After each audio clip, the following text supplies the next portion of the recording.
bonjour chers frères et sœurs et soyez les bienvenus chez vous. Je tenais ce matin à vous dire merci du fond du cœur. Merci à vous qui avez pris de votre temps, de votre énergie pour faire le déplacement du pays des hommes intègres, pour faire le retour aux racines, comme on le dit en anglais, back to your roots. Vous nous avez fait preuve de fraternité, vous nous avez fait honneur et je prie Dieu qu'il continue à vous bénir tous, à vous donner la santé, la force nécessaire de pouvoir continuer à revenir à vos sources.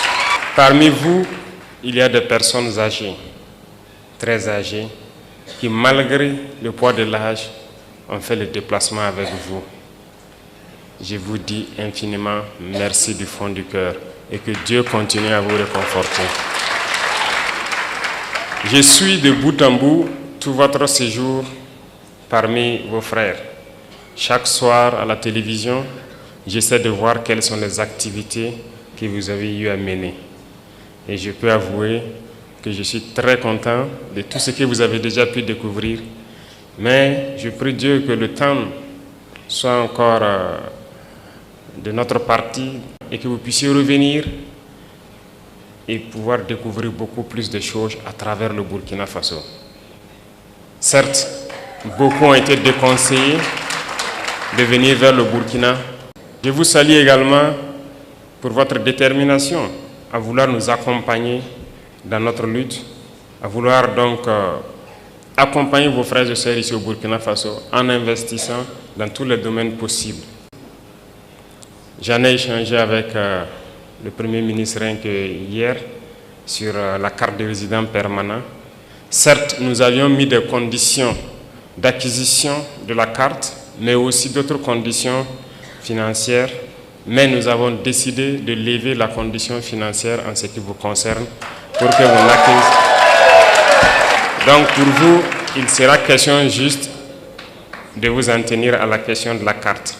Donc toutes les autres conditions, vous serez exemptés. Et merci à vous d'ouvrir le pas pour tous ceux qui souhaitent donc prendre cette carte et pouvoir investir et rester au Burkina. Ceci dit, le Burkina Faso est un pays en pleine construction. Et je pense que beaucoup d'opportunités vous ont été présentées.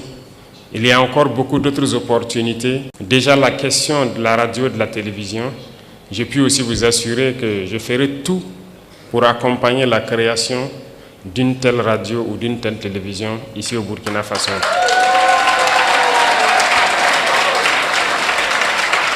Parce que la communication est une arme et personne ne peut raconter notre histoire mieux que nous-mêmes. Le ministère des Affaires étrangères va poursuivre ce beau travail qu'ils ont commencé. Et d'ailleurs, je les félicite pour cette initiative avec l'Institut qui a pu donc faire ce merveilleux travail. Continuez le travail de présenter les opportunités pour pouvoir vous guider et vous canaliser vers les investissements structurants et bénéfiques. Et nous allons continuer à suivre ça de très près pour que vous ne soyez pas déçus de votre investissement au Burkina Faso. Reconnaissez une chose, la lutte que nous menons est âpre et c'est une lutte d'endurance. Et vous avez décidé de porter notre message à travers le monde. Nous ne luttons pas pour le Burkina Faso tout seul. Nous luttons pour l'Afrique. Nous luttons pour l'homme noir.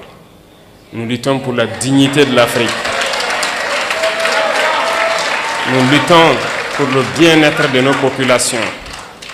Et qui lutte pour la dignité et le bien-être de sa population a aussi quelque chose en cœur. Nous sommes de tout cœur avec tous les peuples qui luttent pour la justice, pour l'égalité, pour le bien-être. Et nous sommes amis à tous les peuples qui nous respectent et qui respectent notre souveraineté et notre dignité. Et merci à vous d'accompagner donc ce combat que nous menons. Il est très difficile de mener ce type de combat. Et je sais que vous le savez mieux que moi. Voir l'Afrique se réveiller c'est un cauchemar pour certains. Mais pourtant, l'Afrique est en train de se réveiller et l'Afrique va se réveiller.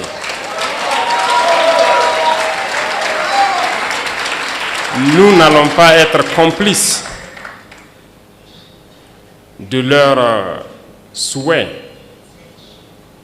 celui de voir l'Afrique être la réalité de ce qu'eux, ils ont pensé et dit de l'Afrique, notamment une terre d'esclaves, une terre maudite.